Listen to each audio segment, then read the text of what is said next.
Nothing. Okay. Thank you very much. How are we? Tyson, Yes, back in, man. yes, sir. What's up? Mate, can you talk us through that Kimura that you used to finish the fight? Yeah, at first he was going deep for the takedown. I think I was almost in full splits trying to keep his hands apart. Blocked it, trying to get him with the arm, and I felt him release his hands a bit, and just popped that elbow right up. And at first I was just going for a reversal, but ended up trying to take his arm home with me. Is it true that you've not really practiced it at all? It's just something that you saw and you took? I do it for a sweep a lot, but I could feel him letting it go.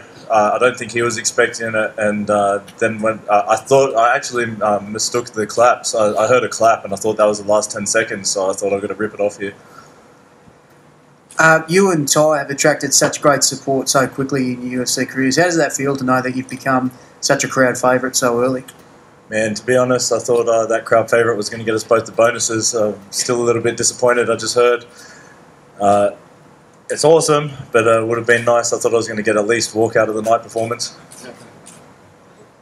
Tyson, you called out Joe Rogan at the end there, who was in a pretty great end of the fight speech. Have you heard anything back from him yet? No, I saw it's been gone nuts on Twitter. I thought that was a little bit of a joke. I thought it was funny. But yeah, eventually I want to get on there. I've got a lot more to do before I get on there, but I'll be on there soon. No worries. And if not, we'll have him on the Halfcast podcast. And the first three fighters, yourself, Ty and Matthews, you guys all put on an incredible performance representing Australia.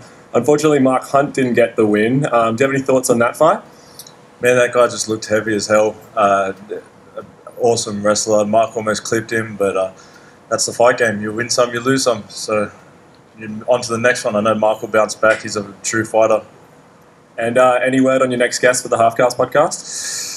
We got a couple to release first, but yeah, there's a few names up there. Tim Cahill, I heard, wants to get on, so that would be cool. There's a few names out there that we'll be getting on. The Rock will be on soon, so it doesn't matter.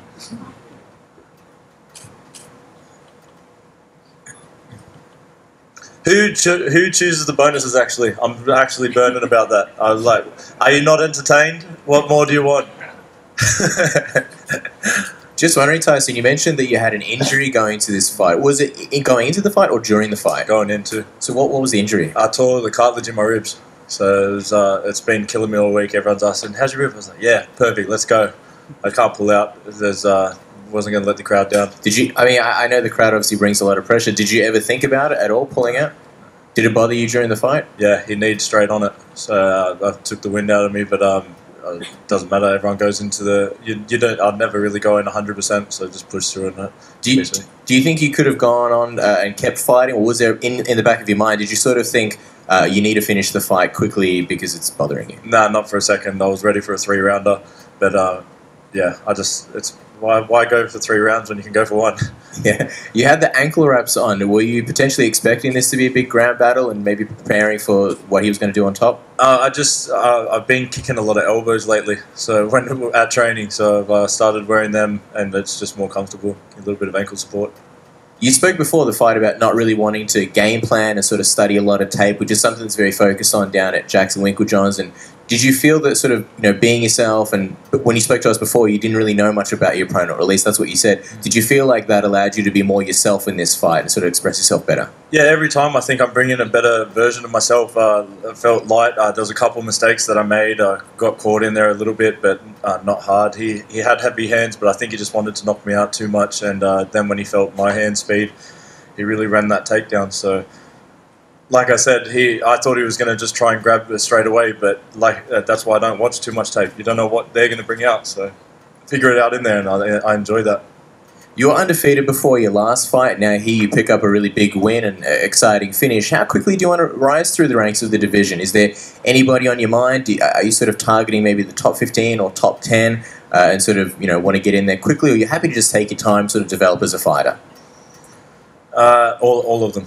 Everyone in the light heavyweight division. I'm here to fight the best, and I want to be number 1. So that's whoever comes in front of me. But I definitely want to I'm not in a rush. I've got my goal of what I want to do. So I'll just be dragging it out and making sure it happens in the long run.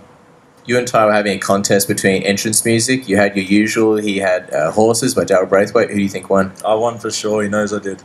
100%. they used the wrong version for him. It was like a funeral walkout for him. So it was, the crowd went nuts. I loved it, man. I knew they were going to get behind it, and they did. It was an awesome experience, and I was still trying not to get too pumped up because they were that loud that I was getting shakes and goosebumps, and that's always dangerous, waiting for that dump. Just lastly, on the Joe Rogan podcast, what makes you want to get on so badly? And have you ever met Joe and spoken to him about it in the past? I just love his podcast, and that's pretty much what made us start our one. So why not go to the source? But yeah, I've met him when I was in, I think when I fought in Vegas against Paul Craig. Of course, the interview. Congrats on the win. Thank you very much, Robert.